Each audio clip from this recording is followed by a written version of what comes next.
Hey, my name is Torres Hodges. I'm a 22-year-old second lieutenant in the Army Reserves and a recent college graduate. And this is my video. Let's see. Well, I'm just going to knock out the easy stuff first. Athletic ability. Pull up time. You know, I can do these pull-ups. I'm in the military. I got to stay fit. It's just part of the job. And so, seeing as being athletic is part of this competition you got going on here, thought I'd do some of these. So I'm pretty athletic, I can run and jump and skip and all that other fun stuff. I'm not going to do it in the house though, obviously. Sorry, I'm a little winded. But yeah, so I'm pretty athletic. My fingers are also very flexible. I don't know how well you can see that on camera. Let's see. Here's my fingers, right? Here's one of them. And it goes all the way back right there. Whoa. Doesn't even hurt me.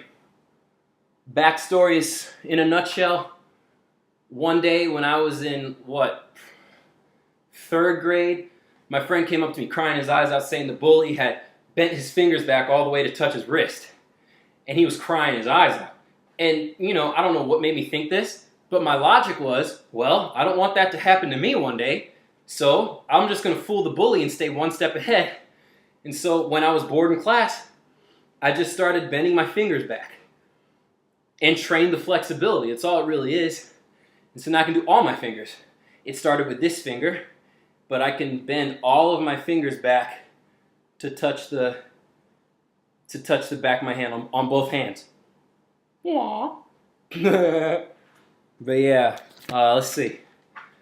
Finger flexibility and pull-ups. I'm athletic, so no worries about that. Okay, where am I from? We live in beautiful Tampa, Florida. Try and give you a estimate of what we got going on here. I live on an Air Force base called MacDill. It's in Tampa, but MacDill Air Force Base, Tampa, whatever. That's where I live. And, see. All the houses out here are really nice. And I don't know if you can see it, but, we got the nice trees, and we got the lake back there. I don't know if you can see it. It's back over there. We got this nice lake. Kids playing over there. It's a very nice place to live. I love it out there. I'm going to have to do the rest of the video outside, just because I love it out here. Anyways, yeah. My job is unemployed. I'm in the reserves. It's not active duty military. So I don't go in every day and lead a platoon or anything. I go in one weekend a month. Oh, the cat's coming outside. Can you see him? That's Boots. Anyways, it's one weekend out the month, 2 weeks out the year, and it gives me a whopping $377 a month. But other than that, I don't have a job yet. I'm the example of a recent college graduate who can't find a job, and I think that's real because it's the perfect reflection of what people like me are going through. And it makes me so upset. Bush tax cuts and all these medical entitlements and all this stuff. And now I'm left ass out, Pardon my language, but it's true. I mean, I'm just waiting for people to wake up about it, But I'm not about to get down that road in political views. I'm very liberal despite my military background, because I believe in the golden rule. I believe people should do whatever that they, want to do in this one lifetime that they'll ever have in life. And if they're hurting people, then we should do something about it. But if a gay person wants to get married, or if someone wants to smoke some pot, or if somebody wants to go have an abortion, and none of this affects me because I don't want either of these things. who am I to tell the other person that they can't do it just because I don't want to do it, you know? And so I guess that's my personality, really, is I believe in the golden rule. You know, I believe in treating others the way I want to be treated. And I want people to leave me alone unless I'm doing something bad. And it's that simple.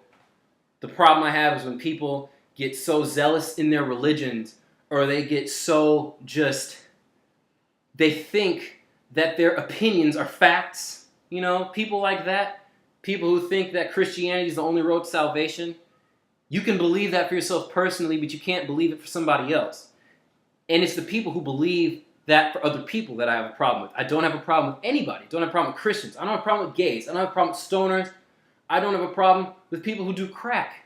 You know, I have problems with people who impose themselves on other people. And it seems like we have a lot of that these days. So yeah, I don't know if I spoke about my heroes yet. I'm pretty sure I didn't. My main hero is my mom. See if I can find a picture of her, because she's out right now. But you know, my mom raised me by herself. You know, she had me when she was still in, you know, early grad school, still managed to get a graduate degree, still went on to get jobs as a hospital administrator and all that, but gave all that up so she could raise me and my siblings. And so, you know, here is my mom and my stepdad. If you can see that there, yeah, you can. There's my mom, is obviously on the right there, and my stepdad was on the left. You know, and my mom is a stay-at-home mom and an entrepreneur. She does a company called Send Out Cards, and she loves doing that. And my dad's a lieutenant colonel in the Air Force. We have differing views on the way America should be ran, obviously, but, you know, we're still family, and that's what matters. And so I guess to boil all this down, I'm going to finish with why I want to be in the competition.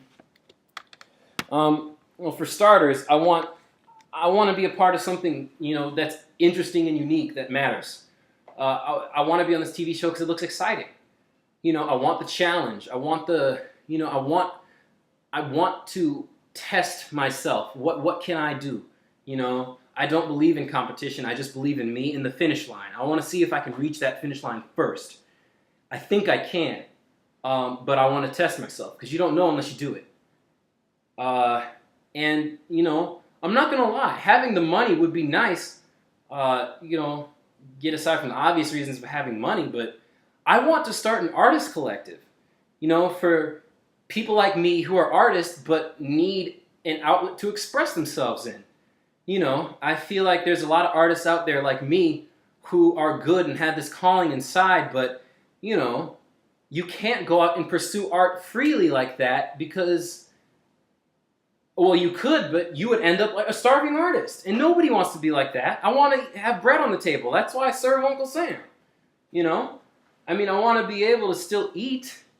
And so if I started this collective with some startup capital from, you know, the hero, I could find myself a well-sized group of artists, like maybe 20 or 40 people, who just make art under a collective name. So, you know, for instance, let's say I wanted to put out an album. And so I'm singing on it and I'm writing lyrics and I'm making beats, or I have a producer in the collective who makes beats for my album, and a painter in the collective who paints album artwork for the collective, you know? And this is not to say that you only have to do stuff with the collective. You can go have your solo career too, but, you know, at the end of the day, people have a group of friends that, or like a family they can collaborate with, you know, and that's what I want to start. In a way, it would be considered a small business, and, you know, the startup capital would be nice for that. And it would get people out of this recession, or a nice, you know, small chunk of us. But anyways, you know, that's me in a nutshell. That's why I want to be on The Hero, and hopefully you got to see who I was. I got a little singing for you. And, you know, don't forget, I can do this. Psham! Fwah! Fwah! Fwah! But, you know, thank you very much for your time, and good luck finding the people you want. But you just found one, because I'm one of them.